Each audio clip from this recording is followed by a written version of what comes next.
Bonjour, bienvenue dans une nouvelle vidéo sur le réseau et la cybersécurité. Donc aujourd'hui, on va voir comment récupérer les sauvegardes à partir d'un script qui permet de les vérifier et de déchiffrer les sauvegardes.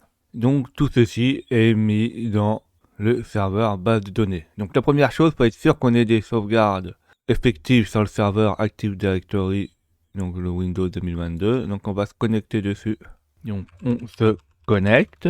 Une fois qu'on est connecté, on va dans le sauve BDD et là on voit qu'on a plusieurs sauvegardes. On a des sauvegardes de base de données de GLPI et de GR13. Donc là, j'ai fait un script qui s'appelle restauration.ch qui permet de restaurer les bases de données de GLPI et de GR. Donc la première chose, c'est qu'on a tout ce qui est journalisation. Donc on va stocker tout ce qui est erreur et action qu'il va faire.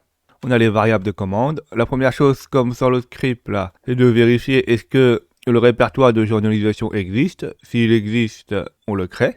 On a la même chose que dans l'autre script, on a une journalisation des erreurs. Donc tout ce qui est erreur, on va le stocker, on va l'écrire dans le journal de journalisation.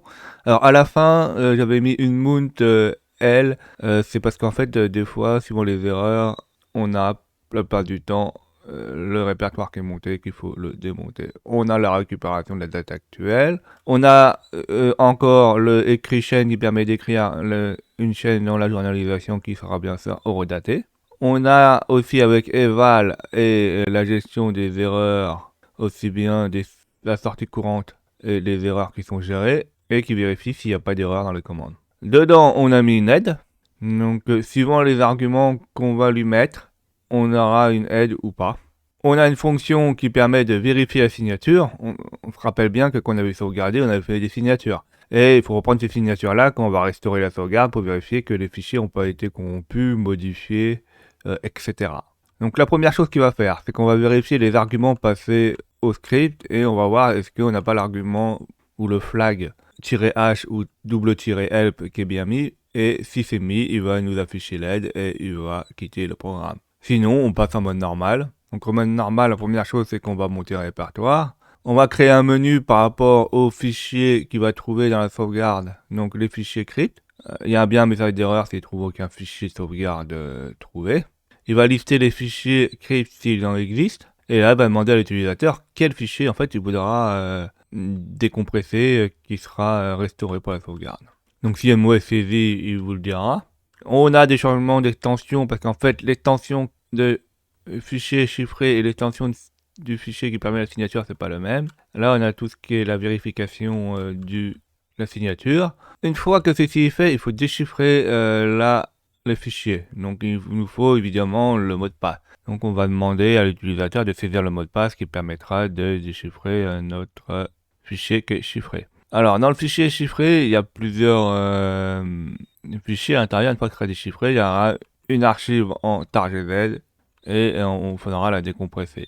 Donc là, on a le déchiffrement IGPG. Une fois qu'elle est déchiffrée, on a une archive en tar.gz. Donc ça, il faut la décompresser. Et dans ces archives en tar.gz plutôt, on a un fichier SQL. Donc, et on a un fichier SIG qui permet de vérifier si le fichier SQL est bien conforme à l'original, que l'intégrité est bien bonne.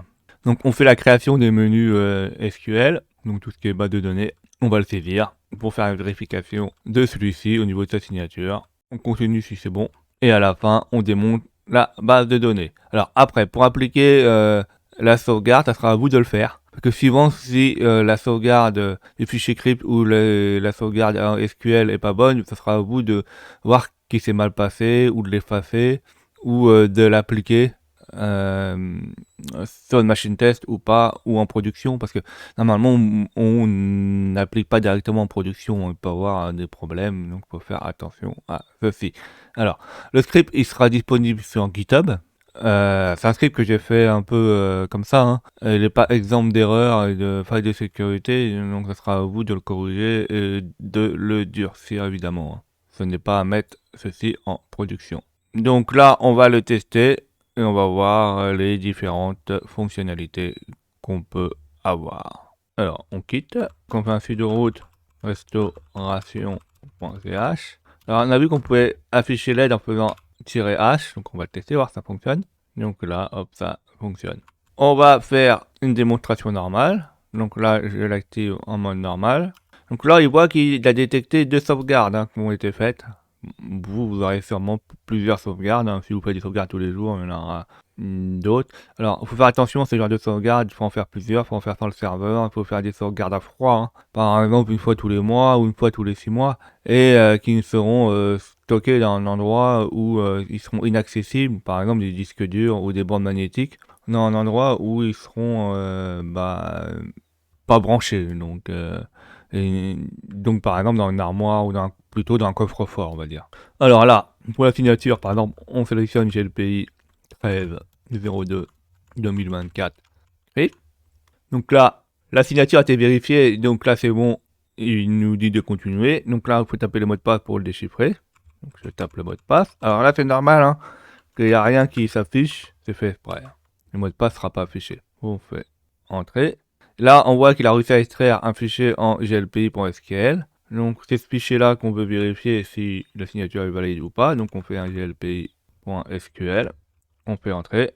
Et là, normalement, c'est bon. Là, il dit qu'il n'y a pas de message d'erreur au niveau des signatures. Alors, des fois, il faudra regarder le fichier là pour voir s'il y a des messages d'erreur ou pas. Donc, ça, faut faire un sudo 4 et aller dans var log sauvegarde restauration. Et là, on voit les différentes logs qui sont faits par rapport aux différents horaires et à différentes dates. On peut regarder sur notre Windows 2022 où il y a les sauvegardes. Et on a bien notre fichier là, GLPI SQL. Si on regarde avec le bloc-notes, on voit bien que c'est une base de données. Alors ce script, comme je vous ai dit, il n'est pas exempt d'erreur. Ça sera à vous de le modifier aussi pour qu'il prenne en charge plus de types de fichiers, faire des choses plus complexes, etc. Après, vous pouvez utiliser aussi d'autres programmes qui automatisent les sauvegardes. J'espère que vous avez appris plein de choses. N'hésitez pas à mettre des commentaires pour que j'ai des retours. Abonnez-vous, mettez des pouces bleus et surtout, cliquez sur la cloche de notification pour être au courant des dernières vidéos qui sortent.